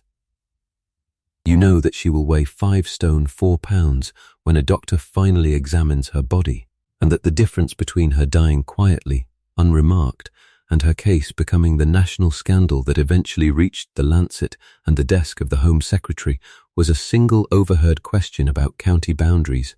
asked by a husband more worried about paperwork than about the wife he had already killed. You are looking, in other words, at a woman who is not naive so much as unprotected by a legal system built centuries before her birth around the assumption that her husband's decency was a private matter no institution needed to verify. She read her courtship correctly, insofar as courtship can be read at all from the outside. Kind manners, appropriate attentiveness, a young man who did not seem to mind the parts of her that other suitors might have. She was not foolish for believing that mattered.